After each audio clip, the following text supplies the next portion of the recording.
স্বাগতম জনাইছো আমাৰ ইউটিউব চেনেল দ্য ফেবুলাছ ফেইডিলৈ। আজিৰ ভিডিঅ'ত আমি আলোচনা কৰিবলৈ লৈছো ইণ্ডিয়ান পলিটি। আমি আৰম্ভ কৰিছো আমাৰ প্ৰথম প্ৰশ্নটোৰ সৈতে। Question number 1, which of the following is not checked or impeached by the parliament? নিম্নলিখিত চাৰিটা অপচনৰ ভিতৰত কোনটো ভাৰতবৰ্ষৰ সংসদে বৰখাস্ত কৰিব নোৱাৰে? Option A president, option B chief justice of supreme court, option C comptroller and auditor general and option D attorney general of India. ইয়াৰে শুদ্ধ উত্তৰ হৈছে option D attorney general of India. ভাৰতৰ এটৰ্নি জেনেৰেল হৈছে ভাৰত চৰকাৰৰ মুখ্য আইনী উপদেষ্টা আৰু ভাৰতবৰ্ষৰ ৰাষ্ট্ৰপতিয়ে তেখেতক নিযুক্তি দিয়ে। এটৰ্নি জেনেৰেলৰ অপসাৰণ পদ্ধতি ভাৰতবৰ্ষৰ সংবিধানত উল্লেখ কৰা হোৱা নাই। ৰাষ্ট্ৰপতিয়ে তেওঁলোকক যিহেতু নিযুক্তি দিয়ে, গতিকে ৰাষ্ট্ৰপতিয়ে তেওঁলোকক যিকোনো সময়ত অপসাৰণ কৰিব পাৰে।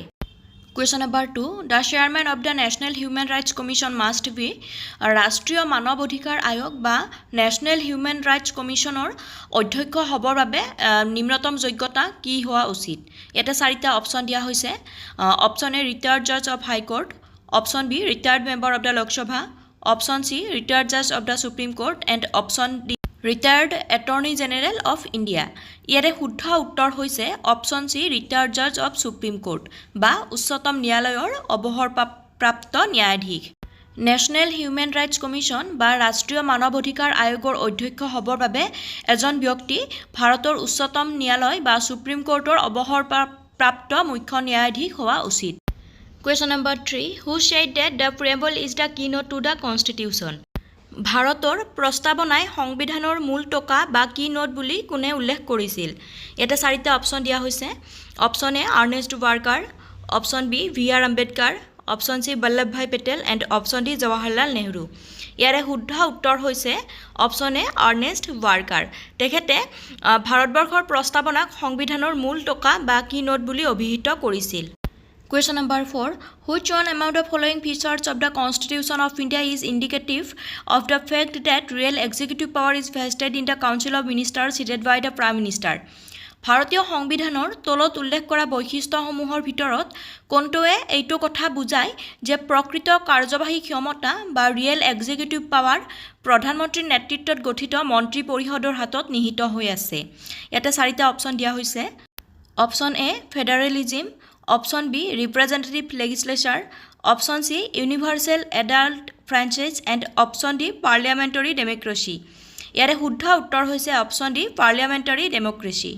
Question number 5, when the Directorate General of Anti-Dumping and Allied Duties was constituted? Option A 1998, option B 1967, option C 1948 and option D 1987. ইয়াৰে শুদ্ধ উত্তৰ হৈছে অপচন এ 1998। 1998 চনৰ এপ্ৰিল মাহত anti dumping and allied duties গঠন কৰা হয় আৰু ভাৰত চৰকাৰৰ যুটীয়া সচিব পৰ্যায়ৰ বা জইণ্ট ছেক্ৰেটাৰী লেভেলৰ কৰ্তৃপক্ষৰ নেতৃত্বত ইয়াক পৰিচালনা কৰা হয়। Question number 6, which of the following Amendment Act makes the right to education as the fundamental right to all the children under the age of 6 to 14 years by inserting Article 21A to the Constitution? নিম্নলিখিত কোনখন সংবিধান সংশোধনী আইনে সংবিধানত 21A article সন্নিৱিষ্ট কৰি 6 বছৰৰ পৰা 14 বছৰৰ ভিতৰৰ সকলো শিশুৰ শিক্ষাৰ অধিকাৰক মৌলিক অধিকাৰ হিচাপে গঢ়ি তুলিছে? ইয়াতে চাৰিটা অপচন দিয়া হৈছে আৰু এই চাৰিটা অপচনৰ ভিতৰত শুদ্ধ অপচনটো হৈছে অপচন বি 86th Amendment 2002। ভাৰতীয় সংবিধানৰ 86th সংশোধনী আইন 2002ৰ অধীনত 6 বছৰৰ পৰা 14 বছৰ বয়সৰ সকলো শিশুকে মৌলিক অধিকাৰ হিচাপে বিনামূলীয়া আৰু বাধ্যতামূলক শিক্ষা প্ৰদান কৰিবলৈ ভাৰতীয় সংবিধানত 21A আৰ্টিকল সন্নিৱিষ্ট কৰা হয়। Question number 7, who prepared the preamble of the Indian Constitution? ভাৰতীয় সংবিধানৰ প্ৰস্তাৱনাক কোনে প্ৰস্তুত কৰিছিল? Option A Jawaharlal Nehru, option B Vallabhbhai Patel, option C Rajendra Prasad and option D V R. Ambedkar. ইয়াৰে শুদ্ধ উত্তৰ হৈছে অপচন এ জৱাহৰলাল নেহৰু। ভাৰতীয় সংবিধানৰ প্ৰস্তাৱনাখনৰ বাবে 1946 চনৰ 13 ডিচেম্বৰত জৱাহৰলাল নেহৰুৱে প্ৰস্তাৱটি উল্লেখ কৰে আৰু 1947 চনৰ 22 জানুৱাৰীত সংবিধান সভাই ইয়াক গৃহীত কৰে। Question number 8, which of the following election is not conducted under the supervision of Election Commission of India? নিম্নলিখিত কোনটো নিৰ্বাচন ভাৰতীয় নিৰ্বাচন আয়োগৰ তত্ত্বাৱধানত অনুষ্ঠিত নহয়? Option A election of president, option B election of state legislatures, option C election of gram panchayat and option D election for Parliament. ইয়াৰে শুদ্ধ উত্তৰটো হৈছে option C election of gram panchayat. ৰাজ্যিক নিৰ্বাচন আয়ুক্তৰ তত্বাৱধানত তহচিলদাৰ আৰু জিলা উপায়ুক্তৰ যৌথ উদ্যোগত গ্ৰাম পঞ্চায়ত বা গাঁও পঞ্চায়তৰ নিৰ্বাচন অনুষ্ঠিত হয়। এইখিনিতে আপোনালোকক জনাই থওঁ, আপোনালোকে যদি আমাৰ ইউটিউব চেনেল দ্য ফেবুলাছ ফেইৰীৰ ইণ্ডিয়ান পলিটি পাৰ্ট 7 ভিডিঅ'টো চাই ভাল পাইছে তেনেহ'লে লাইক কমেণ্ট কৰিব, শ্বেয়াৰ কৰিব আৰু লগতে যিসকল আমাৰ চেনেলত আজি নতুনকৈ আহিছে বা চেনেলটো এতিয়ালৈ ছাবস্ক্ৰাইব কৰা নাই, অনুগ্ৰহ কৰি আমাৰ নেক্সট ভিডিঅ'ৰ নটিফিকেশ্যন আপোনালোকৰ মোবাইলত পাবলৈ চেনেলটো ছাবস্ক্ৰাইব কৰি দিয়ে যেন। আমি আগবাঢ়িছোঁ আমাৰ পৰৱৰ্তী প্ৰশ্নলৈ। Question number 9। Question number 9. From which country the concept of fundamental duties in the Indian Constitution is taken? ভাৰতীয় সংবিধানত ফাণ্ডামেণ্টেল ডিউটিজ বা মৌলিক কৰ্তব্যৰ ধাৰণাটো কোনখন দেশৰ পৰা লোৱা হৈছে? Option A Australia, option B Russia, option C South Africa and option D USA। ইয়াৰে শুদ্ধ উত্তৰ হৈছে অপশ্যন বি ৰাছিয়া। ভাৰতবৰ্ষত মৌলিক কৰ্তব্য বা ফাণ্ডামেণ্টেল ডিউটিজৰ ধাৰণাটো ৰাছিয়াৰ পৰা গ্ৰহণ কৰা হৈছে।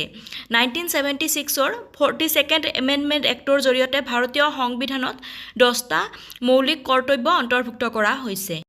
Question number 10. Who is the current central vigilance commissioner? বৰ্তমান ভাৰতৰ কেন্দ্ৰীয় সতৰ্কতা আয়ুক্ত বা চেণ্ট্ৰেল ভিজিলেন্স কমিশ্যনাৰ কোন হয়? Option A Ranjit Sinha, option B Suresh Patel, option C Arvind Bhayaram and option D KV Chaudhary. ইয়াৰে শুদ্ধ উত্তৰ হৈছে অপশ্যন বি সুৰেশ পেটেল। ভাৰতৰ চেণ্ট্ৰেল ভিজিলেন্স কমিশ্যন বা কেন্দ্ৰীয় সতৰ্কতা আয়োগ হৈছে চৰকাৰী দুৰ্নীতি সমাধানৰ বাবে 1964ত গঠন কৰা এক ভাৰতীয় চৰকাৰী সংস্থা আৰু বৰ্তমান ভাৰতৰ চেণ্ট্ৰেল ভিজিলেন্স কমিশ্যনাৰ হৈছে Suresh Patel. Question number 11. During the proclamation of emergency is in operation, the term of Lok Sabha may be extended at a time for a period not exceeding. জৰুৰীকালীন ঘোষণা কাৰ্যকৰী হৈ থকা সময়ত লোকসভাৰ কাৰ্যকাল কিমান মেক্সিমাম কিমান সময়লৈ বৃদ্ধি কৰিব পৰা যায়? Option A another 5 years, option B 1 year, option C 2.5 years and option D depend on the discretion of the president. ইয়াৰে শুদ্ধ উত্তৰ হৈছে অপশ্যন বি 1 year। জৰুৰীকালীন ঘোষণা কাৰ্যকৰী হৈ থকাৰ সময়ত লোকসভাৰ সময়সীমা মেক্সিমাম 1 yearলৈ বৃদ্ধি কৰিব পৰা যায়। Question number 12. In which year the Central Bureau of Investigation was established? কোন চনত Central Bureau of Investigation বা CBI প্ৰতিষ্ঠা হৈছিল? Option A 1948, option B 1952, option C 1963 and option D 1988। ইয়াৰে শুদ্ধ উত্তৰ হৈছে অপশ্যন চি 1963। CBI হৈছে ভাৰতৰ প্ৰধান তদন্তকাৰী সংস্থা আৰু এই CBI ministry of personnel public grievances and pension ডিপাৰ্টমেণ্টৰ অধীনত কাম কৰে আৰু ইয়াক 1963ত ভাৰতৰ গৃহ মন্ত্ৰালয়ৰ অধীনত প্ৰতিষ্ঠা কৰা হৈছিল। আমি আগবাঢ়িছোঁ আমাৰ পৰৱৰ্তী প্ৰশ্ন কুৱেশ্যন নম্বৰ 13লৈ। A money bill passed by the Lok Sabha is deemed to have been passed by the Rajya Sabha also where no action is taken by the upper house within option A 15 days, option B 14 days, option C 28 days and option D 30 days। ইয়াৰে শুদ্ধ উত্তৰ হৈছে option B 14 days। Question number 14. In which year the anti-defection law passed? কোনটো বছৰত anti-defection আইন গৃহীত হৈছিল? Option A 1948, option B 1967, option C 1985 and option D 2002। ইয়াৰে শুদ্ধ উত্তৰ হৈছে অপশ্যন চি 1985। 1985 চনত anti-defection আইন গৃহীত হৈছিল। আমাৰ আজিৰ ভিডিঅ'ৰ অন্তিমটো তথা পৰৱৰ্তী প্ৰশ্ন হৈছে question number 15. The impeachment of the president is carried by which one of the following? ৰাষ্ট্ৰপতিৰ বিৰুদ্ধে অভিযোগনামা কোনে দাখিল কৰিব পাৰে? Option A attorney general, option B members of the legislative, option C Parliament and option D Supreme Court. ইয়াৰে শুদ্ধ উত্তৰ হৈছে অপশ্যন চি পাৰ্লিয়ামেণ্ট। যেতিয়া ভাৰতবৰ্ষৰ কোনো ৰাষ্ট্ৰপতিয়ে সংবিধান উলংঘা কৰে তেতিয়া তেখেতৰ বিৰুদ্ধে সংসদৰ যিকোনো এটা সদনে অভিযোগনামা দাখিল কৰিব পাৰে। Question number 1. Directive principles of state policy is mentioned in which part of the Indian constitution? State পলিচিৰ ডাইৰেক্টিভ প্ৰিন্সিপলছ বা নিৰ্দেশনামূলক নীতিসমূহ ভাৰতীয় সংবিধানৰ কোনটো অংশত উল্লেখ কৰা হৈছে? ইয়াতে 4টা অপশ্যন দিয়া হৈছে। অপশ্যন কেইটাৰ ভিতৰত শুদ্ধ উত্তৰটো হৈছে অপশ্যন ডি পাৰ্ট 4 ভাৰতীয় ৰাজ্যিক নীতিৰ নিৰ্দেশনামূলক নীতিসমূহ বা ডাইৰেক্টিভ প্ৰিন্সিপলছ হৈছে ভাৰতৰ শাসন ব্যৱস্থাৰ বাবে প্ৰতিষ্ঠানসমূহক দিয়া নিৰ্দেশনা বা নীতি আৰু এই নিৰ্দেশনামূলক নীতিসমূহ ভাৰতীয় সংবিধানৰ ৪ৰ্থ খণ্ডত আৰ্টিকল 36 পৰা 51 লৈ সন্নিৱিষ্ট কৰা হৈছে Question number 2 Which of the following article of the Constitution is directed to establish uniform civil code ভাৰতীয় সংবিধানৰ কোনটো আৰ্টিকলত ইউনিফৰ্ম সিভিল কোড স্থাপন কৰিবলৈ নিৰ্দেশ দিয়া হৈছে ইয়াতে চাৰিটা অপচন দিয়া হৈছে অপচন কেইটাৰ ভিতৰত শুদ্ধ উত্তৰটো হৈছে option C article 44 uniform civil code সংবিধানৰ আৰ্টিকল 44ত সন্নিৱিষ্ট কৰা হৈছে আৰু ইয়াত স্পষ্টভাৱে উল্লেখ কৰা আছে যে ভাৰতৰ ভূখণ্ডৰ নাগৰিকসকলৰ বাবে এক ইউনিফৰ্ম সিভিল কোড সুৰক্ষিত কৰিবৰ বাবে ৰাষ্ট্ৰই চেষ্টা কৰিব লাগে Question number 3 Which article in the Indian Constitution provides for an election commission in India ভাৰতীয় সংবিধানৰ কোনটো আৰ্টিকলত ভাৰতৰ ইলেকশ্যন কমিশ্যন বা নিৰ্বাচন আয়োগৰ ব্যৱস্থা আছে ইয়াতে চাৰিটা অপচন দিয়া হৈছে অপচন কেইটাৰ ভিতৰত শুদ্ধ উত্তৰটো হৈছে অপচন এ আৰ্টিকল 324 ভাৰতীয় সংবিধানৰ আৰ্টিকল 324ত উল্লেখ আছে যে সংসদ ৰাজ্যিক বিধায়িনী দল আৰু ভাৰতৰ ৰাষ্ট্ৰপতি বা উপৰাষ্ট্ৰপতি পদৰ নিৰ্বাচনৰ তত্ত্বাৱধান নিৰ্দেশনা আৰু নিয়ন্ত্ৰণৰ ক্ষমতা নিৰ্বাচন আয়োগ বা ইলেকশ্যন কমিশ্যনৰ হাতত থাকিব Question number 4 For the election commission at the district level who acts as the district returning officer নিৰ্বাচন আয়োগৰ বাবে জিলা পৰ্যায়ত জিলা ৰিটাৰ্নিং অফিচাৰ হিচাপে কোনে কাম কৰে ইয়াতে অপচন দিয়া হৈছে option A district magistrate option B sub divisional officer option C tehsildar and option D police commissioner শুদ্ধ উত্তৰ হৈছে option A district magistrate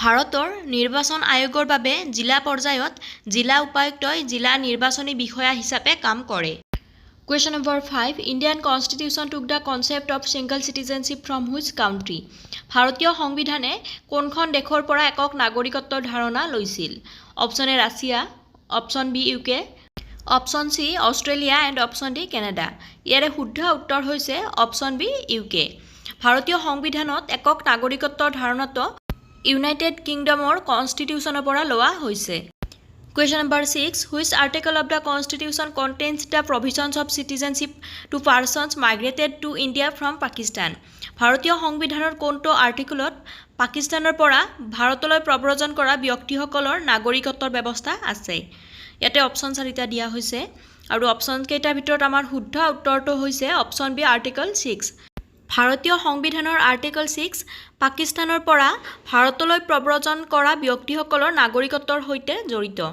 Question number 7 When was the Citizenship Amendment Bill passed by the Parliament ভাৰতবৰ্ষৰ নাগৰিকত্ব সংশোধনী বিধেয়ক কেতিয়া সংসদত গৃহীত হৈছিল option A 2016 option B 2014 option C 2019 and option D 2020 option কেইটাৰ ভিতৰত শুদ্ধ উত্তৰটো হৈছে অপচন সি 2019 ভাৰতৰ নাগৰিকত্ব সংশোধনী আইন 2019 2019 চনৰ 11 ডিচেম্বৰত ভাৰতৰ সংসদত গৃহীত হৈছিল এইখিনিতে আমি আপোনালোকক জনাই থওঁ আপোনালোকে যদি আমাৰ এই ভিডিঅটো চাই ভাল পাইছে তেনেহলে লাইক কমেন্ট কৰিব ভিডিঅটো শেয়াৰ কৰিব আৰু লগতে যিসকল আজি আমাৰ চেনেললৈ নতুনকৈ আহিছে বা চেনেলটো এতিয়ালৈ সাবস্ক্ৰাইব কৰা নাই অনুগ্ৰহ কৰি আমাৰ নেক্সট ভিডিঅ নটিফিকেশন পাবলৈ চেনেলটো সাবস্ক্ৰাইব কৰি দিয়ে যেন আমি আগবাঢ়িছো আমাৰ পৰৱৰ্তী প্ৰশ্ন কোৱেশ্চন নম্বৰ 8 লৈ Who appoints the Comptroller and Auditor General of India ভাৰতৰ নিয়ন্ত্ৰক আৰু মহানিৰীক্ষক মানে Comptroller and Auditor Generalক কোনে নিযুক্তি দিয়ে option A prime minister option B chief justice of India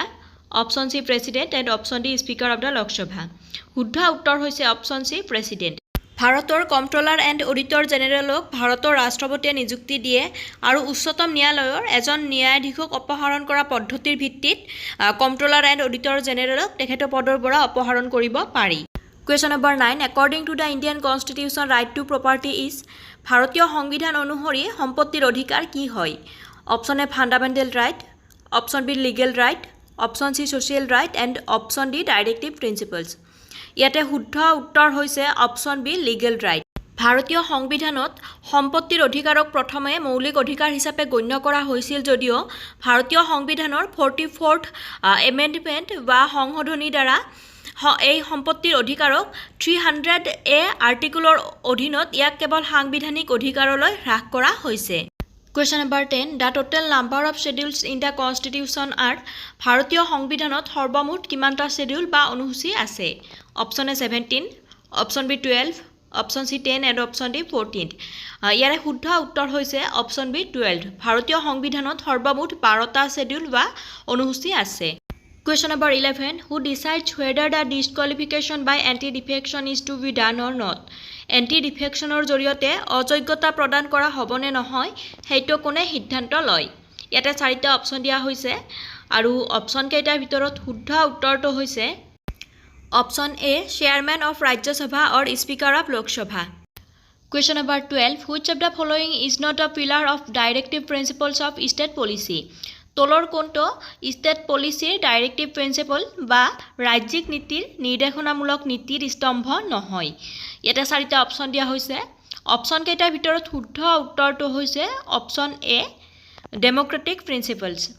ইয়াৰ বাহিৰে বাকি আটাইকেইটা ষ্টেট পলিচিৰ ডাইৰেক্টিভ প্ৰিন্সিপলৰ অন্তৰ্গত হয়। Question number 13. The chairman of the CAT should be a Central Administrative Tribunal বা কেটৰ অধ্যক্ষ কোন হোৱা উচিত? ইয়াতে 4টা অপচন দিয়া হৈছে আৰু অপচন কেইটাৰ ভিতৰত শুদ্ধ উত্তৰটো হৈছে option A, a sitting or retired judge of a high court.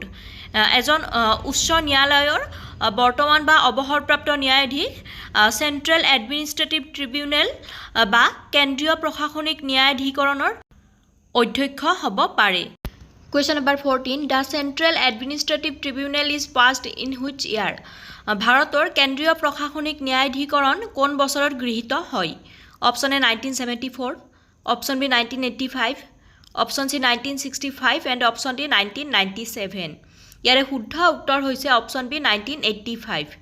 1985ত স্থাপিত হোৱা কেন্দ্ৰীয় প্ৰশাসনিক ন্যায়াধিকৰণ বা চেন্ট্ৰেল এডমিনিষ্ট্ৰেটিভ ট্ৰিবিউনেল 1987ৰ 15 জানুৱাৰীৰ পৰা বলবৎ হয়। আমি আগবাঢ়িছো আজিৰ ভিডিঅ'ৰ অন্তিমটো প্ৰশ্নলৈ। Question number 15. The Central Information Commission is established by the central government under which act? ভাৰতৰ কেন্দ্ৰীয় চৰকাৰে কেন্দ্ৰীয় তথ্য আয়োগ বা চেন্ট্ৰেল ইনফৰমেশ্যন কমিশ্যন কোনখন আইনৰ অধীনত স্থাপন কৰে? ইয়াতে 4টা অপচন দিয়া হৈছে আৰু অপচন কেইটাৰ ভিতৰত আমাৰ শুদ্ধ উত্তৰটো হৈছে option B, right to information act 2005। তথ্য জনাৰ অধিকাৰ আইন 2005ৰ অধীনত 2005 চনৰ 12 অক্টোবৰৰ পৰা কাৰ্যকৰী হোৱাকৈ কেন্দ্ৰীয় তথ্য আয়োগ বা চেন্ট্ৰেল ইনফৰমেশ্যন কমিশ্যন গঠন কৰা হৈছে। National Commission for SC/ST was constituted on the basis of which act? কোনখন আইনৰ ভিত্তিত অনুসূচিত জাতি বা জনজাতিৰ বাবে ৰাষ্ট্ৰীয় আয়োগ গঠন কৰা হৈছিল? ইয়াতে আমাক 4টা অপচন দিয়া হৈছে আৰু অপচন কেইটাৰ ভিতৰত শুদ্ধ উত্তৰটো হৈছে option A 1989 act. National commission for scheduled tribes হৈছে এক ভাৰতীয় সাংবিধানিক সংস্থা।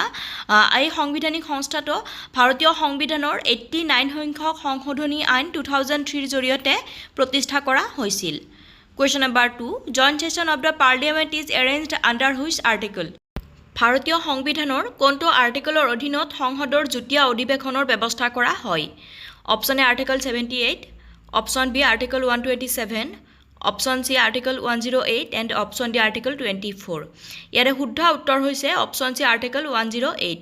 ভাৰতীয় সংবিধানৰ 108 নম্বৰ আৰ্টিকল বা অনুচ্ছেদৰ ভিত্তিত ভাৰতবৰ্ষৰ ৰাষ্ট্ৰপতিয়ে সংসদৰ যুটীয়া অধিৱেশন আহ্বান কৰে আৰু এই সংসদৰ যুটীয়া বৈঠকত লোকসভাৰ অধ্যক্ষই সভাপতিত্ব কৰে।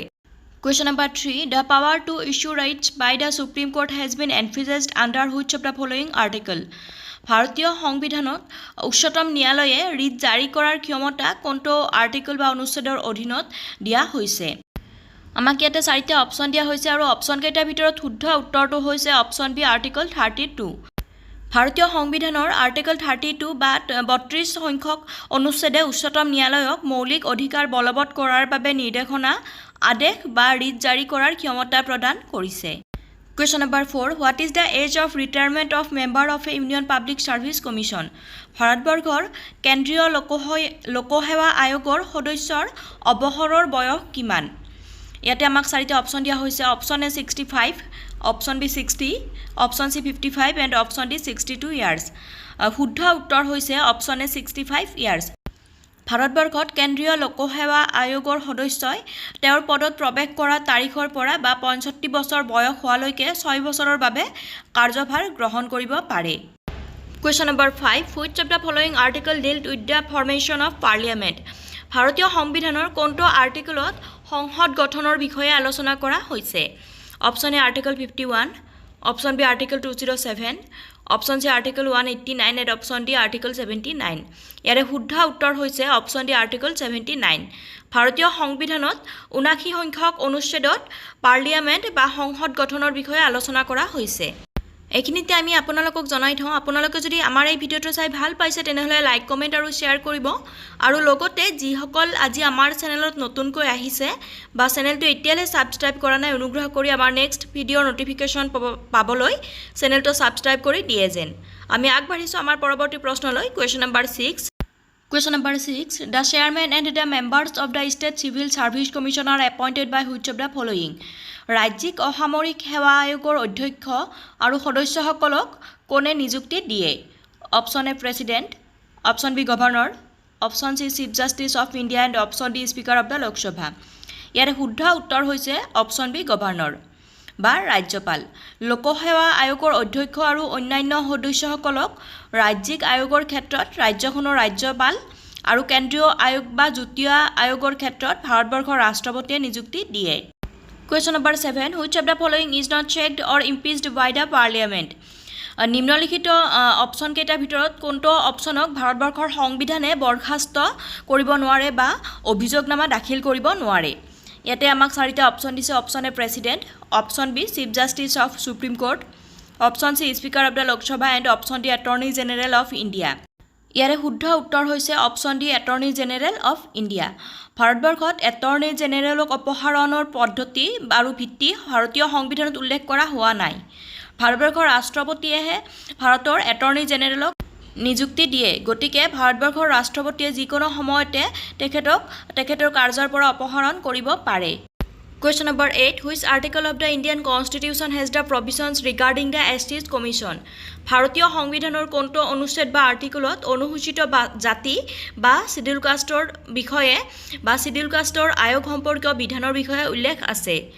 ইয়াতে আমাক চাৰিটা অপশ্যন দিয়া হৈছে আৰু অপশ্যন কেইটাৰ ভিতৰত আমাৰ শুদ্ধ উত্তৰটো হৈছে অপশ্যন বি আৰ্টিকল 338। ভাৰতীয় সংবিধানৰ 338 নম্বৰ অনুচ্ছেদ বা আৰ্টিকলত অনুসূচিত জাতি বা শিডিউল কাষ্টৰ বাবে ৰাষ্ট্ৰীয় আয়োগ গঠনৰ বিষয়ে আলোচনা কৰা হৈছে। Question number 9. The chairman of National Human Rights Commission is appointed for the period of ভাৰতত নেশ্যনেল হিউমেন ৰাইটছ কমিশ্যন বা ৰাষ্ট্ৰীয় মানৱ অধিকাৰ আয়োগৰ চেয়াৰমেন বা অধ্যক্ষক কিমান বছৰৰ কাৰণে নিযুক্তি দিয়া হয়? আমাক ইয়াতে চাৰিটা অপশ্যন দিয়া হৈছে আৰু অপশ্যন কেইটাৰ ভিতৰত শুদ্ধ উত্তৰটো হৈছে option D 5 years or till the age of 70 years।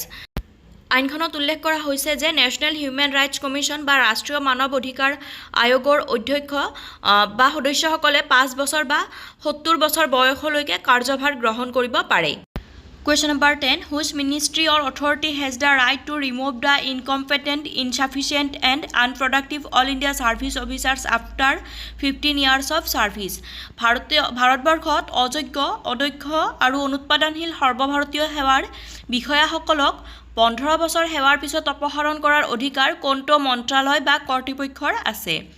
আমাক ইয়াতে চাৰিটা অপশ্যন দিয়া হৈছে আৰু অপশ্যন কেইটাৰ ভিতৰত আমাৰ শুদ্ধ উত্তৰটো হৈছে option A ministry of personnel public grievances and পেনশ্যনছ।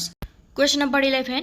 Advocate General of the State is appointed for the period of ভাৰতবৰ্ষত ৰাজ্যৰ মহাধিবক্তা বা এডভোকেট জেনেৰেলক কিমান বছৰৰ বাবে নিযুক্তি দিয়া হয়? Option A 5 years, option B 6 years, option C decided by the president and option D no fixed tenure. ইয়াৰে শুদ্ধ উত্তৰ হৈছে option D no fixed tenure. ভাৰতীয় সংবিধানত এডভোকেট জেনেৰেল বা ৰাজ্যৰ মহাধিবক্তাৰ কোনো নিৰ্দিষ্ট কাৰ্যকাল নাই। উচ্চ ন্যায়ালয়ৰ ন্যায়াধীশ হিচাপে নিযুক্তি পোৱা যোগ্যতাসম্পন্ন ব্যক্তিক ৰাজ্যৰ মহাধিবক্তা হিচাপে নিযুক্তি দিয়া হয় আৰু এই মহাধিবক্তাসকলৰ কোনো নিৰ্দিষ্ট কাৰ্যকাল নাই আৰু তেখেতসকলক ৰাজ্যখনৰ ৰাজ্যপালগৰাকীয়ে নিযুক্তি দিয়ে। Question number 12. Under which article prohibition of discrimination on grounds of religion, race, caste, sex and place of birth is mentioned? ভাৰতীয় সংবিধানৰ কোনটো আৰ্টিকল বা অনুচ্ছেদৰ অধীনত ধৰ্ম, জাতি, লিংগ আৰু জন্মস্থানৰ ভিত্তিত বৈষম্যমূলক ব্যৱহাৰ নিষিদ্ধকৰণৰ কথা উল্লেখ কৰা হৈছে। ইয়াতে চাৰিটা অপশ্যন দিছে article 62 option A, option B article 58, option C article 21 and option D article 15। ইয়াৰে শুদ্ধ উত্তৰ হৈছে অপশ্যন ডি আৰ্টিকল 15। ভাৰতীয় সংবিধানৰ 15 নম্বৰ অনুচ্ছেদত কেৱল জাতি, ধৰ্ম, লিংগ আৰু জন্মস্থানৰ ভিত্তিত বৈষম্যমূলক ব্যৱহাৰ নিষিদ্ধ কৰা হৈছে। Question number 13. Inclusion of the word fraternity is imposed by whom? ভাৰতীয় সংবিধানত fraternity শব্দটোৰ উল্লেখ বা অন্তৰ্ভুক্ত কৰাৰ প্ৰস্তাৱ কোনে আগবঢ়াইছে? আমাক ইয়াতে চাৰিটা অপশ্যন দিয়া হৈছে আৰু অপশ্যন কেইটাৰ ভিতৰত আমাৰ শুদ্ধ উত্তৰটো হৈছে option A doctor BR. Ambedkar. Question number 14. Preamble of our country reads that India is a ভাৰতীয় সংবিধানৰ প্ৰস্তাৱনাত ভাৰতবৰ্ষক কি বুলি কোৱা হৈছে? আমাক এটা চাৰিটা অপশ্যন দিয়া হৈছে আৰু অপশ্যন কেইটাৰ ভিতৰত আমাৰ শুদ্ধ উত্তৰটো হৈছে option D secular, sovereign, democratic and republic, ধৰ্ম নিৰপেক্ষ, সাৰ্বভৌম, গণতান্ত্ৰিক, গণৰাজ্য হিচাপে ভাৰতীয় সংবিধানৰ প্ৰস্তাৱনাত ভাৰতবৰ্ষৰ বিষয়ে উল্লেখ কৰা হৈছে। আমি আগবাঢ়িছোঁ আজিৰ ভিডিঅ'ৰ অন্তিমটো প্ৰশ্ন কুৱেশ্যন নম্বৰ 15লৈ। Union central administrative tribunal is passed to ভাৰতবৰ্ষত কেন্দ্ৰীয় প্ৰশাসনিক ন্যায়াধীকৰণ কিয় বা কি কাৰণে গৃহীত কৰা হৈছে? আমাক ইয়াতে চাৰিটা অপশ্যন দিয়া হৈছে আৰু অপশ্যন কেইটাৰ ভিতৰত শুদ্ধ উত্তৰটো হৈছে অপশ্যন এ নিযুক্তি আৰু সেৱাৰ চৰ্তৰ সন্দৰ্ভত বিবাদ আৰু অভিযোগৰ প্ৰশাসনিক ন্যায়াধীকৰণৰ দ্বাৰা বিচাৰ বা বিচাৰৰ ব্যৱস্থা কৰাৰ উদ্দেশ্যে চেণ্ট্ৰেল এডমিনিষ্ট্ৰেটিভ ট্ৰিবিউনেল পাছড বা গঠন কৰা হৈছে। Question number 1. Who can remove the services of a member of union public service commission? কেন্দ্ৰীয় লোকসেৱা আয়োগৰ সদস্যসকলক কোনে ৰিমুভ কৰিব পাৰে বা কোনে অপসাৰণ কৰিব পাৰে? আমাক ইয়াতে চাৰিটা অপশ্যন দিয়া হৈছে option A president, option B governor, option C parliament আৰু অপশ্যন ডি প্ৰাইম মিনিষ্টাৰ। ইয়াৰে শুদ্ধ উত্তৰ হৈছে অপশ্যন এ প্ৰেছিডেণ্ট। ভাৰতীয় সংবিধানত 317 নম্বৰ অনুচ্ছেদ বা আৰ্টিকল অনুসৰি কেন্দ্ৰীয় লোকসেৱা আয়োগৰ অধ্যক্ষ বা সদস্যসকলক উচ্চতম ন্যায়ালয়ৰ পিছত দুৰ্ব্যৱহাৰৰ ভিত্তিত ৰাষ্ট্ৰপতিৰ আদেশত তেখেতৰ কাৰ্যকালৰ পৰা অপসাৰণ কৰিব পৰা যায়। Question number 2. Who is the current chairman of the national commission for এছচিজ? বৰ্তমান ভাৰতৰ অনুসূচিত জাতিৰ ৰাষ্ট্ৰীয় আয়োগৰ অধ্যক্ষ কোন?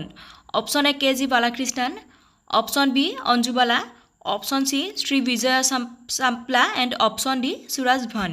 ইয়াৰে শুদ্ধ উত্তৰ হৈছে অপশ্যন চি শ্ৰী বিজয়া চাম্পলা। তেখেত হৈছে বৰ্তমান ভাৰতৰ ৰাষ্ট্ৰীয় অনুসূচিত জাতি আয়োগৰ মাননীয় অধ্যক্ষ। Question number 3. What is the current limit of creamy layer in India to decide the benefits of the reservation? বৰ্তমান ভাৰতবৰ্ষত ৰিজাৰ্ভেশ্যনৰ বেনিফিটসমূহ পাবৰ বাবে ক্ৰিমি লেয়াৰৰ সীমা কিমান নিৰ্ধাৰণ কৰা হৈছে? Option A 2 lakhs per annum, option B 6 lakhs, option C 8 lakhs and option D none of the above। ইয়াৰে শুদ্ধ উত্তৰ হৈছে option C 8 lakhs per annum। বৰ্তমান ভাৰতবৰ্ষত 8 লাখ বা তাতকৈ অধিক বাৰ্ষিক আয়ৰ ব্যক্তি এজনক ক্ৰিমি লেয়াৰ হিচাপে শ্ৰেণীভুক্ত কৰা হয় আৰু তেওঁ ৰিজাৰ্ভেশ্যনৰ সুবিধাসমূহ লাভ কৰিব নোৱাৰে। সাধাৰণতে প্ৰতি 3 বছৰৰ মূৰে মূৰে আয়ৰ মাপকাঠি পৰ্যালোচনা কৰা হয়। Question number 4. Which of the following is true about the Attorney General of India? আমাক ইয়াতে চাৰিটা অপশ্যন দিছে আৰু এই অপশ্যন কেইটাৰ ভিতৰত আমি বাছি উলিয়াব লাগে ভাৰতবৰ্ষত এটৰ্নি জেনেৰেলৰ বিষয়ে কোনটো অপশ্যন শুদ্ধ হয়। অপশ্যন কেইটাৰ ভিতৰত আমাৰ শুদ্ধ উত্তৰটো হৈছে option D all of the above. মানে ভাৰতবৰ্ষৰ এটৰ্নি জেনেৰেলৰ সকলো আদালতৰ ৰায় শুনাৰ অধিকাৰ আছে। এটৰ্নি জেনেৰেলৰ কাৰ্যকাল আৰু পাৰিতোষিক ভাৰতবৰ্ষৰ ৰাষ্ট্ৰপতিয়ে নিৰ্ধাৰণ কৰে আৰু ভাৰতত এটৰ্নি জেনেৰেলে ভাৰত চৰকাৰক পৰামৰ্শ দিয়ে। Question number 5. Under which Constitutional Amendment Bill 4 languages Bodo, Dogri, Maithili and Santali are added in the Schedule of the Indian Constitution? কোনখন সাংবিধানিক সংশোধনী বিধেয়কৰ জৰিয়তে ভাৰতীয় সংবিধানৰ 8 নম্বৰ অনুসূচীত 4টা ভাষাক্ৰমে বড়ো, ডগৰি, মৈথিলি আৰু সন্থালী সংযোজন কৰা হৈছে? ইয়াতে আমাক 4টা অপশ্যন দিছে। অপশ্যন কেইটাৰ ভিতৰত শুদ্ধ উত্তৰটো হৈছে option B 92nd Amendment Act। ভাৰতবৰ্ষত 92 সংখ্যক সংবিধান সংশোধনী আইন 2003ৰ জৰিয়তে বড়ো, ডগৰি, মৈথিলি আৰু সন্থালী ভাষাৰ সংযোজন কৰা হৈছে। Question number 6. Which article of Indian Constitution have the provision of CAT, that is Central Administrative Tribunal? ভাৰতবৰ্ষত সংবিধানৰ কোনটো অনুচ্ছেদত কেট বা চেন্ট্ৰেল এডমিনিষ্ট্ৰেটিভ ট্ৰিবিউনেলৰ ব্যৱস্থা আছে? আমাক ইয়াতে চাৰিটা অপশ্যন দিয়া হৈছে। Option A article 278, option B article 144, option C article 323A and option D article 332A। ইয়াৰে শুদ্ধ উত্তৰ হৈছে অপশ্যন চি আৰ্টিকল 323A। কেন্দ্ৰীয় প্ৰশাসনিক ন্যায়াধিকৰণ বা চেন্ট্ৰেল এডমিনিষ্ট্ৰেটিভ ট্ৰিবিউনেল সংবিধানৰ 323A অনুচ্ছেদৰ অধীনত কেন্দ্ৰীয় প্ৰশাসনৰ বিষয়সমূহৰ সৈতে জড়িত ৰাজহুৱা সেৱা আৰু পদসমূহত নিযুক্তিপ্ৰাপ্ত ব্যক্তিসকলৰ নিযুক্তি আৰু সেৱাৰ চৰ্তসমূহৰ সন্দৰ্ভত বিবাদ আৰু অভিযোগৰ বিচাৰৰ বাবে স্থাপন কৰা হৈছে। Question number 7. Article 2 and 3 deals with the ভাৰতীয় সংবিধানৰ 2 আৰু 3 নম্বৰ অনুচ্ছেদত কিহৰ বিষয়ে আলোচনা কৰা হৈছে? Option A fundamental rights, option B citizenship, option C establishment of new states and option D none of the above. Option কেইটাৰ ভিতৰত শুদ্ধ উত্তৰটো হৈছে option C establishment of new states. ভাৰতীয় সংবিধানত 2 and 3 আৰ্টিকল দুটা নতুন ৰাজ্যৰ গঠন আৰু সম্প্ৰসাৰণৰ সৈতে জড়িত। Question number 8. Which ex-Prime Minister of India did not present the Union Budget of India? ভাৰতৰ কোনগৰাকী প্ৰাক্তন প্ৰধানমন্ত্ৰীয়ে কেন্দ্ৰীয় বাজেট দাখিল কৰা নাছিল? Option A doctor APJ Abdul Kalam, option B Rajiv Gandhi, option C Indira Gandhi and option D Atal Bihari Vajpayee. ইয়াৰে শুদ্ধ উত্তৰ হৈছে অপশ্যন চি ইন্দিৰা গান্ধী। এইখিনিতে আমি আপোনালোকক জনাই থওঁ, আপোনালোকে যদি আমাৰ এই ভিডিঅ'টো চাই ভাল পাইছে তেনেহ'লে লাইক কমেণ্ট আৰু শ্বেয়াৰ কৰিব আৰু লগতে যিসকল আজি আমাৰ চেনেলত নতুনকৈ আহিছে বা চেনেলটো এতিয়ালৈ ছাবস্ক্ৰাইব কৰা নাই অনুগ্ৰহ কৰি আমাৰ নেক্সট ভিডিঅ'ৰ নটিফিকেশ্যন পাবলৈ চেনেলটো ছাবস্ক্ৰাইব কৰি দিয়ে যেন। আমি আগবাঢ়িছোঁ আমাৰ পৰৱৰ্তী প্ৰশ্ন question number 9লৈ। Question number 9. How many members are in the National Commission for Other Backward Classes? ভাৰতত অন্যান্য পিছপৰা শ্ৰেণী বা আদাৰ বেকৱাৰ্ড ক্লাছৰ ৰাষ্ট্ৰীয় আয়োগত কিমানগৰাকী সদস্য আছে? Option A 3, option B 12, option C 17 and option D 8। ইয়াৰে শুদ্ধ উত্তৰ হৈছে অপশ্যন এ 3। ভাৰতত national commission for other backward classes বা অন্যান্য পিছপৰা শ্ৰেণীৰ ৰাষ্ট্ৰীয় আয়োগত এগৰাকী অধ্যক্ষ, এগৰাকী উপাধ্যক্ষ আৰু আন 3জন সদস্য থাকে। Question number 10. Which of the following articles is called the soul of the Constitution by the Dr. B.R. Ambedkar? ভাৰতত ভাৰতীয় সংবিধানৰ কোনটো অনুচ্ছেদ বা আৰ্টিকলক আম্বেদকাৰে সংবিধানৰ আত্মা বুলি অভিহিত কৰিছে? Option A article 32, option B article 108, option C article 89 and option D article 227। ইয়াৰে শুদ্ধ উত্তৰ হৈছে অপশ্যন এ আৰ্টিকল 32। B.R. আম্বেদকাৰে ভাৰতীয় সংবিধানৰ 32 নম্বৰ অনুচ্ছেদ বা আৰ্টিকল অৰ্থাৎ সাংবিধানিক প্ৰতিকাৰ বা সংশোধনৰ অধিকাৰক সংবিধানৰ সোল বুলি অভিহিত কৰিছে। Question number 11. Which feature of Indian Constitution is not taken from American Constitution? ভাৰতীয় সংবিধানৰ কোনটো বৈশিষ্ট্য আমেৰিকাৰ সংবিধানৰ পৰা লোৱা হোৱা নাই? ইয়াতে চাৰিটা অপশ্যন দিছে। Option A preamble, option B single citizenship, option C judicial review and option D fundamental rights. ইয়াৰে শুদ্ধ উত্তৰ হৈছে অপশ্যন বি সিংগল চিটিজেন। ভাৰতীয় সংবিধানত একক নাগৰিকত্ব বা সিংগল চিটিজেনশ্বিপৰ ধাৰণাটো ইংলেণ্ডৰ পৰা গ্ৰহণ কৰা হৈছে। আমি আগবাঢ়িছোঁ আমাৰ পৰৱৰ্তী প্ৰশ্ন কুৱেশ্যন নম্বৰ 12লৈ। To become a member of Lok Sabha what should be the minimum age of the candidate? ভাৰতত লোকসভাৰ সদস্য প্ৰাৰ্থী হ'বলৈ ন্যূনতম বয়স কিমান হোৱা উচিত? Option A 30 years, option B 25 years, option C 35 and option D 18 years. এই প্ৰশ্নটোৰ উত্তৰ হয়তো বহুতেই জানে। যিসকলে জানে আমাৰ কমেণ্ট বক্সত কমেণ্ট কৰি জনাব পাৰে আৰু যিসকলে নাজানে তেওঁলোকৰ সুবিধাৰ বাবে জনাই দিছোঁ। ভাৰতত লোকসভাৰ সদস্য হ'বলৈ মিনিমাম বয়স 25 বছৰ হোৱা উচিত। গতিকে ইয়াত শুদ্ধ উত্তৰ হৈছে option B 25 years. Question number 13. Part 4 of the Indian Constitution deals with which of the following? ভাৰতীয় সংবিধানৰ 4ৰ্থ খণ্ডত তলত দিয়া কোনটোৰ বিষয়ে আলোচনা কৰা হৈছে? Option A fundamental rights, option B citizenship, option C directive principles of state policy and option D union executive. ইয়াৰে শুদ্ধ উত্তৰ হৈছে option C directive principles of state policy বা ৰাজ্যিক নীতিৰ নিৰ্দেশনামূলক নীতিসমূহৰ বিষয়ে ভাৰতীয় সংবিধানৰ 4ৰ্থ খণ্ডত আলোচনা কৰা হৈছে। Question number 14. Which article in the Constitution of India provides for the post of Comptroller and Auditor General of India? ভাৰতীয় সংবিধানৰ কোনটো অনুচ্ছেদত ভাৰতৰ নিয়ন্ত্ৰক আৰু মহানিৰীক্ষক পদৰ ব্যৱস্থা আছে বা কন্ট্ৰোলাৰ এণ্ড অডিটৰ জেনেৰেল পদৰ ব্যৱস্থা আছে? ইয়াতে চাৰিটা অপচন দিয়া হৈছে। Option A article 148, option B article 243, option C article 356 and option D article 213। ইয়াৰে শুদ্ধ উত্তৰ হৈছে অপচন এ আৰ্টিকল 148। ভাৰতীয় সংবিধানৰ 148 নম্বৰ অনুচ্ছেদ অনুসৰি ভাৰতৰ এজন নিয়ন্ত্ৰক আৰু মহানিৰীক্ষক বা কন্ট্ৰোলাৰ এণ্ড অডিটৰ জেনেৰেল থাকিব আৰু যিজনক ভাৰতবৰ্ষৰ ৰাষ্ট্ৰপতিয়ে নিযুক্তি দিয়ে আৰু এগৰাকী উচ্চতম ন্যায়ালয়ৰ ন্যায়াধীশক কৰা অপহৰণৰ ধৰণ আৰু একে ভিত্তিত তেখেতক পদৰ পৰা অপহৰণ কৰিব পৰা যায়। আমি আগবাঢ়িছোঁ আজিৰ ভিডিঅ'ৰ অন্তিমটো প্ৰশ্নলৈ। Question number 15. What is the tenure of office for the chief election commissioner? ভাৰতবৰ্ষত মুখ্য নিৰ্বাচন আয়ুক্ত বা চিফ ইলেকশ্যন কমিশ্যনাৰৰ কাৰ্যকাল কিমান? আমাক ইয়াতে চাৰিটা অপচন দিয়া হৈছে আৰু অপচন কেইটাৰ ভিতৰত শুদ্ধ উত্তৰটো হৈছে অপচন সি 6 ইয়াৰ্ছ অৰ 65 ইয়াৰ্ছ। মানে ভাৰতবৰ্ষত চিফ ইলেকশ্যন কমিছনাৰজনে মেক্সিমাম 6 বছৰলৈ কাৰ্যভাৰ গ্ৰহণ কৰিব পাৰে বা তেখেতৰ 65 বছৰ হোৱালে কাৰ্যকালত থাকিব পাৰে। Question number 1. Which of the following writs can be issued to force a public authority to perform a public or statutory duty? ৰাজহুৱা বা বিধিগত কৰ্তব্য পালন কৰিবলৈ পাব্লিক অথৰিটি বা ৰাজহুৱা কৰ্তৃপক্ষক বাধ্য কৰিবৰ বাবে তলৰ কোনখন ৰিট জাৰি কৰিব পাৰি? আমাক এটা চাৰিটা অপচন দিয়া হৈছে আৰু অপচন কেইটাৰ ভিতৰত শুদ্ধ উত্তৰটো হৈছে অপচন সি মাণ্ডামাছ। মাণ্ডামাছ শব্দৰ অৰ্থ হৈছে আদেশ দিয়া। ই উচ্চতম ন্যায়ালয় বা উচ্চ ন্যায়ালয়ৰ পৰা নিম্ন ন্যায়ালয় বা ন্যায়াধিকৰণ বা পাব্লিক অথৰিটি বা ৰাজহুৱা কৰ্তৃপক্ষক ৰাজহুৱা বা বিধিগত কৰ্তব্য পালন কৰিবলৈ দিয়া আদেশ। Question number 2. NHRC বা national human rights commission was established in which year? ৰাষ্ট্ৰীয় মানৱ অধিকাৰ আয়োগ কিমান চনত প্ৰতিষ্ঠা কৰা হৈছিল?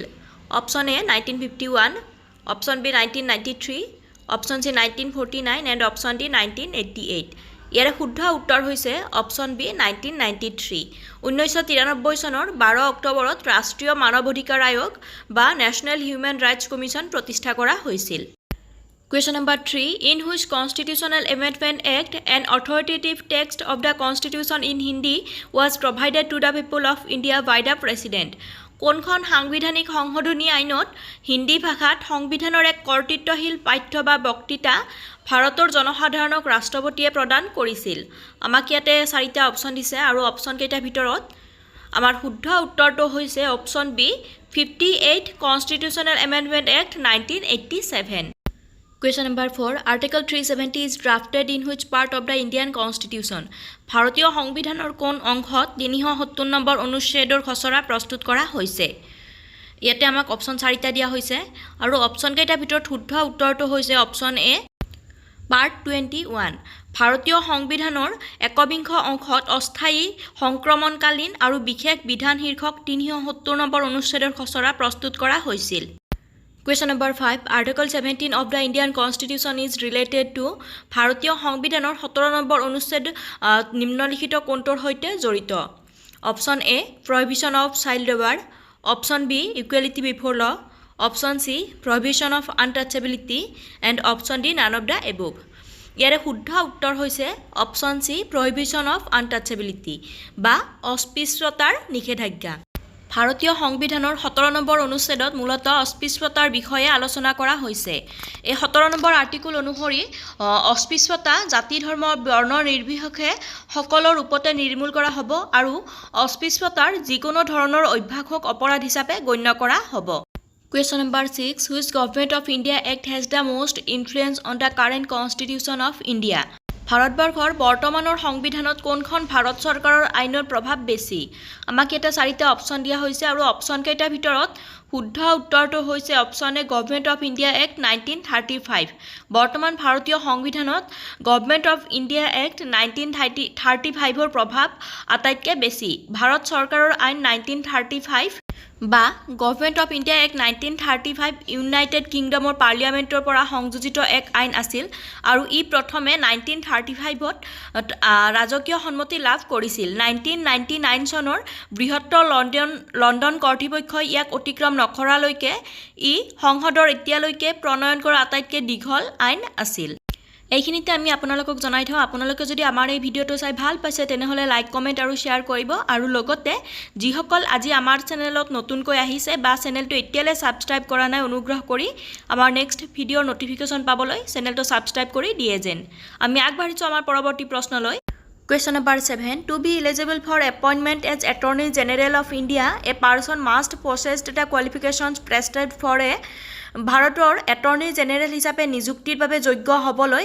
এজন ব্যক্তিৰ হাতত নিৰ্ধাৰিত অৰ্হতা কিমান থাকিব লাগিব আমাক ইয়াতে চাৰিটা অপচন দিয়া হৈছে আৰু অপচন কেইটাৰ ভিতৰত আমাৰ শুদ্ধ উত্তৰটো হৈছে অপচন এ জাজ অফ এ সুপ্ৰিম কোৰ্ট মানে উচ্চতম ন্যায়ালয়ৰ ন্যায়াধীশ হ'ব লাগিব ভাৰতৰ এটৰ্নি জেনেৰেল হিচাপে নিযুক্তি পাবলগীয়া ব্যক্তি এজন উচ্চতম ন্যায়ালয়ৰ ন্যায়াধীশ হিচাপে নিযুক্তি পোৱাৰ যোগ্যতা সম্পন্ন হ'ব লাগে অৰ্থাৎ তেওঁ 5 বছৰলৈ কোনো উচ্চ ন্যায়ালয়ৰ ন্যায়াধীশ বা 10 বছৰলৈ কোনো উচ্চ ন্যায়ালয়ৰ অধিবক্তা হ'ব লাগিব Question number 8 Who administers the oath of office to newly appointed Central Vigil Commissioner and Chief Information Commissioner ইয়াতে আমাক প্ৰশ্ন সুধিছে নৱনিযুক্ত কেন্দ্ৰীয় সতৰ্কতা আয়ুক্ত আৰু মুখ্য তথ্য আয়ুক্তক কোনে শপত গ্ৰহণ কৰোৱায় আমাক চাৰিটা অপচন দিয়া হৈছে আৰু অপচন কেইটাৰ ভিতৰত শুদ্ধ উত্তৰটো হৈছে অপচন এ প্ৰেসিডেন্ট কেন্দ্ৰীয় সতৰ্কতা আয়ুক্ত বা কোনো সতৰ্কতা আয়ুক্তই তেখেতৰ কাৰ্যভাৰ গ্ৰহণ কৰাৰ আগতে ভাৰতবৰ্ষৰ ৰাষ্ট্ৰপতিৰ সন্মুখত শপত গ্ৰহণ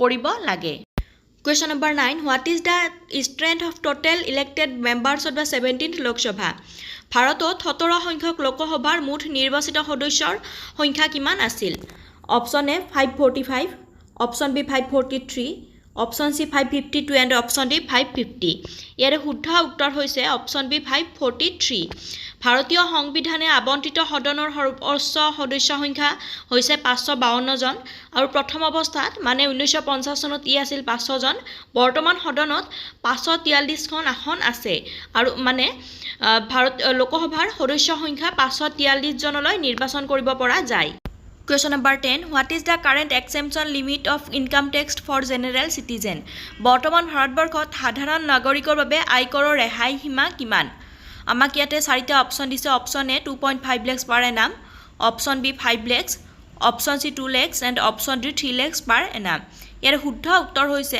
option B 5 lakhs per annum মানে বাৰ্ষিক 5 লাখ টকালে সাধাৰণ নাগৰিকে কৰ ইনকাম ট্যাক্স দিব নালাগে বা তাতকে ওপৰত যদি হয় তেতিয়া হলে ভাৰতবৰ্ষত ইনকাম ট্যাক্স দিব লগা হয় 5 লাখ টকা পৰ্যন্ত নিকা কৰযোগ্য আয় থকা ব্যক্তিসকলে কৰ ৰেহাইৰ বাবে যোগ্য হ'ব যাৰ অৰ্থ হৈছে নতুন আৰু পুৰণি কৰ ব্যৱস্থা দুটাতে তেওঁলোকৰ কৰৰ দায়বদ্ধতা শূন্য হ'ব মানে 5 লাখ টকালে যদি ইনকাম হয় Question number 11 Under which condition a member of parliament can lose his or her membership কোনবোৰ চৰ্তত সংসদৰ সদস্যই সদস্যপদ হেৰুৱাব পাৰে আমাক এটা চাৰিটা অপচন দিছে আৰু অপচন কেইটাৰ ভিতৰত আমাৰ শুদ্ধ উত্তৰটো হৈছে option D all of the above মানে যদি সংসদৰ সদস্যগৰাকী কোনো ৰাজ্য চৰকাৰৰ অধীনত লাভৰ পদবী বা চৰকাৰী চাকৰি কৰা হয় বা যদি কোনো আদালতে তেওঁক অসুস্থ মনৰ বা মেন্টালি ডিস্টাৰ্ব বা মানসিকভাৱে অসুস্থ বুলি ঘোষণা কৰে বা তৃতীয়তে ইফ হি ইজ এ বেংক্ৰাফ্ট মানে তেওঁ যদি বেংকৰ দেউলিয়া হয় তেনেহলে কোনো সংসদৰ সদস্যই সদস্যপদ হেৰুৱাব পাৰে Question number 12 Which article of Indian Constitution give the power to the government to make special provisions for the development of SC, ST and OBC against the Article 15 ভাৰতীয় সংবিধানৰ কোনটো অনুচ্ছেদ বা আৰ্টিকলে ভাৰত চৰকাৰক 15 নম্বৰ আৰ্টিকলৰ বিপৰীতে SC, ST আৰু OBC ৰ development বা বিকাশৰ বাবে বিশেষ ব্যৱস্থা গ্ৰহণ কৰাৰ ক্ষমতা প্ৰদান কৰে option A article 67 option B article 29 option C article 89 and option D none of the above ইয়াৰে শুদ্ধ উত্তৰ হৈছে অপচন বি আৰ্টিকল 29 ভাৰতীয় সংবিধানৰ 29 নম্বৰ অনুচ্ছেদৰ উদ্দেশ্য হৈছে সংখ্যালঘু গোটৰ স্বাৰ্থ সুৰক্ষিত কৰা আৰু ইয়াৰ দ্বাৰা ভাৰতত বসবাস কৰা যিকোনো শ্ৰেণীৰ নাগৰিকৰ এটা সুকীয়া সংস্কৃতি ভাষা বা তেওঁলোকৰ সংস্কৃতি লিপি সংৰক্ষণৰ অধিকাৰ প্ৰদান কৰা হৈছে Question number 13. Article 18 of the Indian Constitution deals with ভাৰতীয় সংবিধানৰ 18 নম্বৰ অনুচ্ছেদত কিহৰ বিষয়ে আলোচনা কৰা হৈছে? Option A, abolition of untouchability. Option B, abolition of titles. Option C, abolition of child labor. And option D, right to equality. আৰু এই option কেইটা ভিতৰত আমাৰ শুদ্ধ উত্তৰটো হৈছে option B, abolition of titles. ভাৰতীয় সংবিধানৰ 18 নম্বৰ অনুচ্ছেদত উপাধি বিলুপ্তিকৰণ বা abolition of titles ৰ বিষয়ে আলোচনা কৰা হৈছে. It says that no title not being a military or academic distinction shall be conferred by the state. ভাৰতৰ কোনো নাগৰিকে কোনো বিদেশী ৰাষ্ট্ৰৰ পৰা কোনো উপাধি গ্ৰহণ কৰিব নোৱাৰিব. Question number 14. Who among the following does not give his resignation to the President of India? আমাক এটা চাৰিটা অপশন দিছে আৰু অপশন কেইটাৰ ভিতৰত তিনিটা অপশনে তেখেতসকলৰ ৰেজিগনেশ্যন লেটাৰ বা পদত্যাগ পত্ৰ ভাৰতবৰ্ষৰ ৰাষ্ট্ৰপতিক প্ৰদান কৰে এক্সেপ্ট ওৱান, আৰু আমি সেই এক্সেপ্ট ওৱানটো বিচাৰি উলিয়াব লাগে. আৰু ইয়াতে দিয়া অপশন কেইটাৰ ভিতৰত আমাৰ শুদ্ধ উত্তৰটো হৈছে option D, speaker of the Lok Sabha. মানে লোকসভাৰ অধ্যক্ষই তেখেতৰ পদত্যাগ পত্ৰ ভাৰতবৰ্ষৰ ৰাষ্ট্ৰপতিক নিদিয়ে. সাধাৰণতে লোকসভাৰ জীৱনকালত অধ্যক্ষজন কাৰ্যভাৰত থাকে. অৱশ্যে তেওঁ লোকসভাৰ উপাধ্যক্ষলৈ লিখি বা ৰেজিগনেশ্যন লেটাৰ দি কাৰ্যকাল শেষ হোৱাৰ আগতে পদত্যাগ কৰিব পাৰে. আমি আগবাঢ়িছোঁ আজিৰ ভিডিঅ'ৰ অন্তিমটো প্ৰশ্নলৈ. Question number 15. Which amendment was responsible for the anti defection law? ভাৰতবৰ্ষৰ কোনটো সংশোধনী আইন এণ্টি ডিফেকশ্যন লৰ বাবে দায়ী আছিল? Option A, 52nd Amendment Act. Option B, 51st. Option C, 55th. And option D, 59th Amendment. ইয়াৰে শুদ্ধ উত্তৰ হৈছে অপশ্যন এ, 52nd Amendment Act. আৰু এই 52nd Amendment Act হৈছে ভাৰতত এণ্টি ডিফেকশ্যন লৰ বাবে দায়ী. Question number 1. Lok Sabha Speaker takes the oath of the office from. লোকসভাৰ অধ্যক্ষই ক'ৰ পৰা শপত গ্ৰহণ কৰে? Option A, Deputy Speaker. Option B, President. Option C, Chief Justice of Supreme Court. And option D, no oath. ইয়াৰে শুদ্ধ উত্তৰ হৈছে option D, no oath. লোকসভাৰ অধ্যক্ষই তেখেতৰ কাৰ্যভাৰ গ্ৰহণ কৰোঁতে কোনো ধৰণৰ শপত ল'বলগীয়া নহয়. Question number 2. Which of the following article remains in force during the national emergency? ৰাষ্ট্ৰীয় জৰুৰীকালীন অৱস্থাৰ সময়ত কোনটো আৰ্টিকল বলবৎ হৈ থাকে?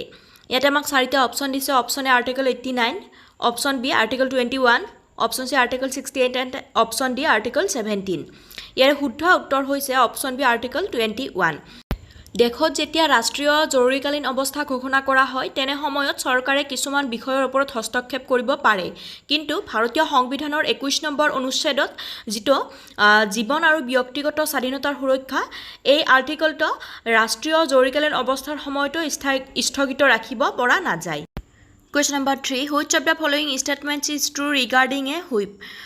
নিম্নলিখিত উক্তিসমূহৰ ভিতৰত হুইপ সন্দৰ্ভত কোনটো উক্তি শুদ্ধ হয়? আমাক ইয়াতে চাৰিটা অপশ্যন দিছে আৰু অপশ্যন কেইটাৰ ভিতৰত আমাৰ শুদ্ধ উত্তৰটো হৈছে অপশ্যন এ, অনলি ওৱান.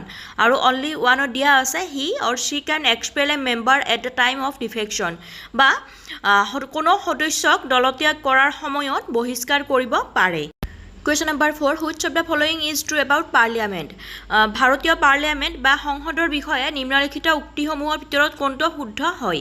আমাক এটা চাৰিটা অপশ্যন দিছে আৰু অপশ্যন কেইটাৰ ভিতৰত আমাৰ শুদ্ধ উত্তৰটো হৈছে option B, the vice president is elected by both the houses of the Parliament. মানে সংসদৰ উপসভাপতিগৰাকী নিৰ্বাচনৰ ক্ষেত্ৰত সংসদৰ দুয়োটা সদনে ভোট প্ৰদান কৰে. Question number 5. The Constitution of India was adopted by the Constituent Assembly on which date? ভাৰতৰ সংবিধানখন কোন তাৰিখে সংবিধান সভাই গ্ৰহণ কৰিছিল? Option A, 25th October 1958. Option B, 26th January 1950. Option C, 26th January 1949. And option D, 26th November 1947. আৰু এই অপশ্যন কেইটাৰ ভিতৰত আমাৰ শুদ্ধ উত্তৰটো হৈছে অপশ্যন চি, 26th January 1949. ভাৰতীয় গণৰাজ্য শাসন কৰা সংবিধানখন 1949 চনৰ 26 নৱেম্বৰত সংবিধান সভাত গৃহীত হয় আৰু 1950 চনৰ 26 জানুৱাৰীত ইয়াক বলবৎ কৰা হয়. আৰু সেইবাবে প্ৰতি বছৰে 26 জানুৱাৰী তাৰিখটো গোটেই ভাৰতবৰ্ষত গণৰাজ্য দিৱস হিচাপে পালন কৰা হয়. আমি আগবাঢ়িছোঁ আমাৰ পৰৱৰ্তী প্ৰশ্ন কুৱেশ্যন নম্বৰ 6লৈ. Who is the current CAG of India?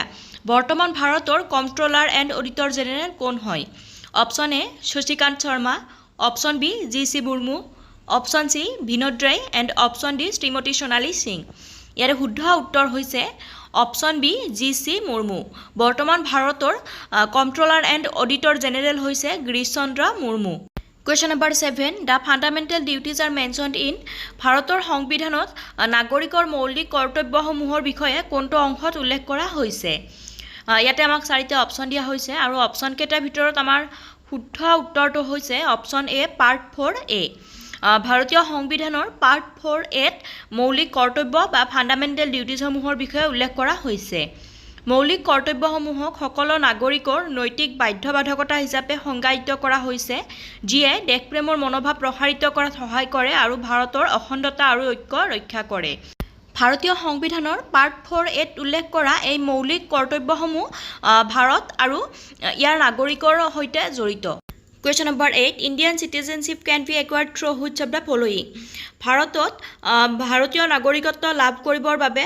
তলৰ কোনকেইটা শৰ্ত পূৰণ কৰিব লাগে বা কোনকেইটা শৰ্তৰ জৰিয়তে ভাৰতীয় নাগৰিকত্ব লাভ কৰিব পাৰি option A by descent option B by naturalisation option C by registration and option D all of the above ইয়াৰ শুদ্ধ উত্তৰ হৈছে option D all of the above মানে ওপৰত উল্লেখ কৰা আটাইকেইটা শৰ্তৰ জৰিয়তে ভাৰতীয় নাগৰিকত্ব লাভ কৰিব পাৰি আমাৰ সংবিধানৰ 5 পৰা 11 নম্বৰ অনুচ্ছেদত নাগৰিকত্বৰ বিষয়ে আলোচনা কৰা হৈছে বাৰ্ড ডিসেন্ট ৰেজিষ্ট্ৰেশ্যন নিউট্ৰেলাইজেশ্যন বা ভূখণ্ডৰ অন্তৰ্ভুক্তিকৰণৰ জৰিয়তে ইয়াক লাভ কৰিব পাৰি Question number 9 Which of the following writs can be used against a person believed to be holding a public office to which he is not entitled to ৰাজহুৱা পদবীত থকা বুলি বিশ্বাস কৰা ব্যক্তিৰ বিৰুদ্ধে তলৰ কোনটো ৰিট ব্যৱহাৰ কৰিব পাৰি যাৰ বাবে বা যিটো পোষ্টৰ বাবে তেওঁ প্ৰাপ্য নহয় আমাক এটা চাৰিটা অপশ্যন দিয়া হৈছে আৰু অপশ্যন কেইটাৰ ভিতৰত আমাৰ শুদ্ধ উত্তৰটো হৈছে অপশ্যন ডি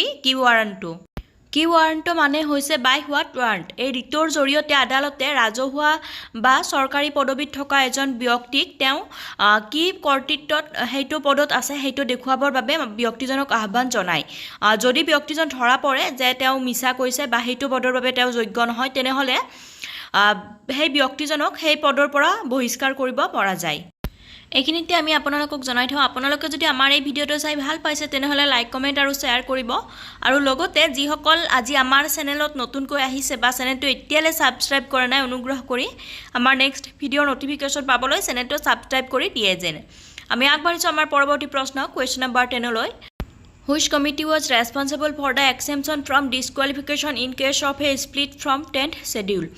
দশম অনুসূচী বা 10th scheduleৰ পৰা বিভাজনৰ ক্ষেত্ৰত অযোগ্যতাৰ পৰা ৰেহাই দিয়াৰ বাবে কোনখন সমিতি দায়বদ্ধ আছিল আমাক এটা চাৰিটা অপশ্যন দিয়া হৈছে option A Kelkar committee option B Dinesh Goswami committee option C S K Majhi committee and option D none of the above ইয়াৰ শুদ্ধ উত্তৰ হৈছে option B Dinesh Goswami committee Dinesh Goswami নিৰ্বাচনী সংস্কাৰ সমিতি আইন আয়োগে নিৰ্বাচনী আইন সংস্কাৰ বা ৰিফৰ্ম অফ ইলেক্টৰেল লজ সম্পৰ্কীয় প্ৰতিবেদনত আৰু সংবিধানৰ কামকাজ পৰ্যালোচনা কৰা ৰাষ্ট্ৰীয় আয়োগ আটাইকেইখনে বিভাজনৰ ক্ষেত্ৰত অযোগ্যতাৰ পৰা ৰেহাই দিয়াৰ সন্দৰ্ভত দশম অনুসূচী বা 10th scheduleৰ বিধান বাদ দিয়াৰ পৰামৰ্শ আগবঢ়াইছিল Question number 11 Which of the following Supreme Court decisions stated that the directive principles of state policy can't override fundamental rights তলৰ কোনটো উচ্চতম ন্যায়ালয়ৰ সিদ্ধান্তত উল্লেখ কৰা হৈছিল যে ৰাষ্ট্ৰনীতিৰ নিৰ্দেশনামূলক নীতিয়ে মৌলিক অধিকাৰক অৱমাননা কৰিব নোৱাৰে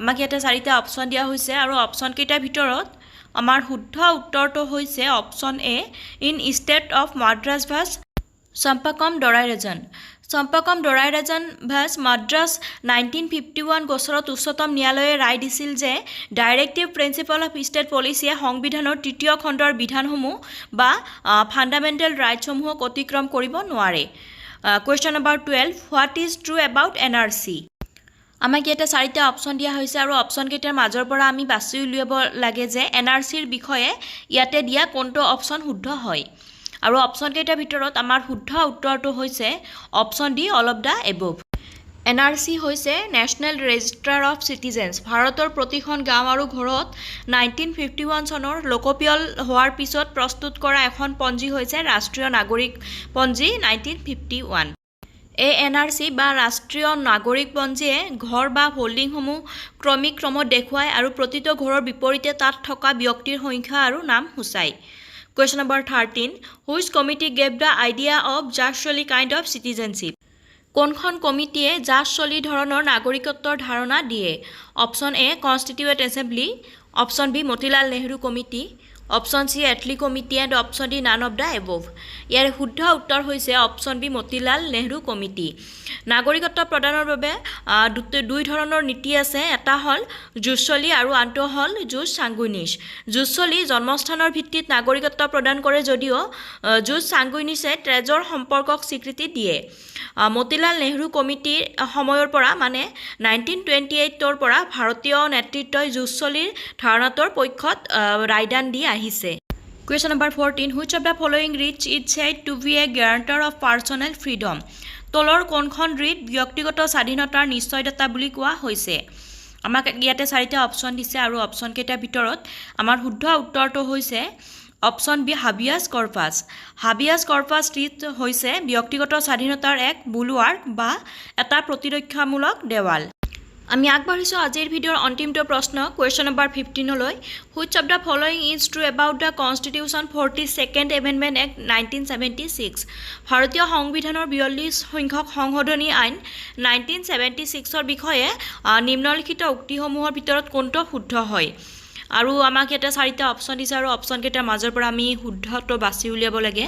আৰু ইয়াতে শুদ্ধ উত্তৰ হৈছে option D all of the above, মানে ওপৰত উল্লেখ কৰা আটাইকেইটাই শুদ্ধ হয় 42nd এমেণ্ডমেণ্ট এক্টৰ বিষয়ে।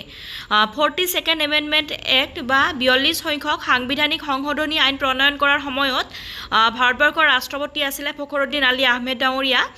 আৰু 42nd এমেণ্ডমেণ্ট এক্ট বা 42 সংখ্যক সাংবিধানিক সংশোধনী আইনক ক্ষুদ্ৰ সংবিধান বা মিনি কনষ্টিটিউশ্যন বুলিও কোৱা হয়। আমাৰ ভিডিঅ'টো আজিলৈ ইমানখিনিয়েই। আপোনালোকে ধৈৰ্য সহকাৰে ভিডিঅ'টো শেষলৈ চোৱাৰ বাবে ধন্যবাদ।